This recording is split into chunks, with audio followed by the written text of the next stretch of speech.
Many of you know the favorite story of Beauty and the Beast.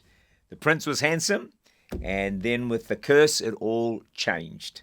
And after that, he lived hidden away in a castle until, as you know, Beauty came along, arrived on the scene, and her love for him transformed him or caused a transformation, and he became once again a handsome prince. He went from a beast to a beauty. Well, he started a beauty, became a beast, and then became a beauty again. So the question is, what would have happened to the beast if the beauty had never arrived? If she hadn't loved him? After all, he wasn't very lovable like some of us.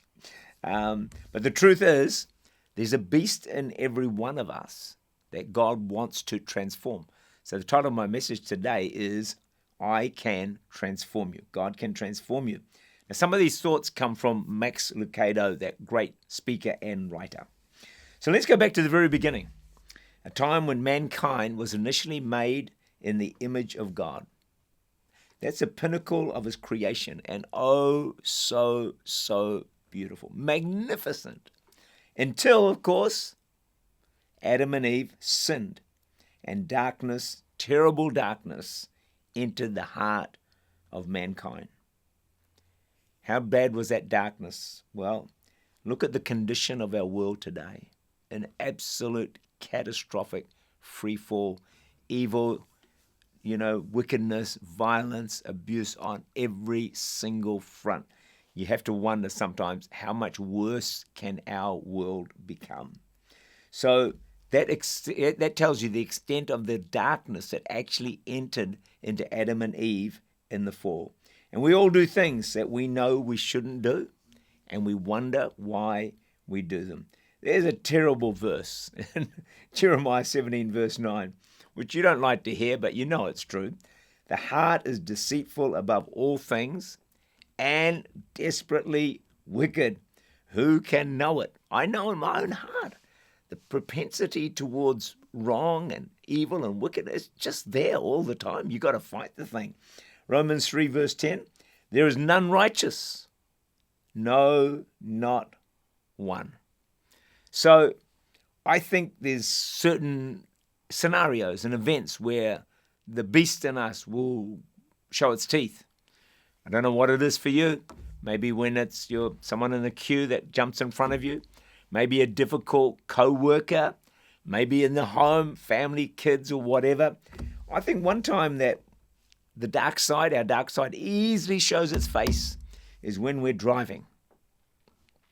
Heard of this preacher driving in a 2-lane road, and it was about to come a single lane, and a woman was on the car beside him, but his was the lane that was going to be discontinued. And so he needed to get it in front of her so that he doesn't come to a dead end. So he floored it. But guess what? She did the same. And so he growled and slowed, and he let her go ahead. Then over her shoulder, she gave him a sweet little wave. I'm not quite sure what that wave was, but it made him mad, furious. So he put his high beam into her rear view mirror. Now, this is a preacher I'm talking about, all right? So she retaliated by slowing down to a crawl, 20 kilometers an hour. His blood was starting to boil. Eventually, a red light left them both side by side at the intersection. There was an exchange that I cannot mention in public airwaves. And the preacher thought to himself, why did I do that? Usually a calm person, but for 15 minutes, he was a beast. I think we can all identify with what's being said here. But he said only 2 things comforted him. And one was that he doesn't have a fish symbol on his car. And 2, Paul had similar struggles. Romans 7:15, for what I am doing, I do not understand. For what I will do, that I do not practice, but what I hate, that I do. And verse 18 and 19, for I know that in me, that is in my flesh, nothing good dwells in me. For to will is present with me, but how to perform what is good I do not find. There is a beast in us, but God can transform us. And that's the theme of my message for this week. So please do stay tuned.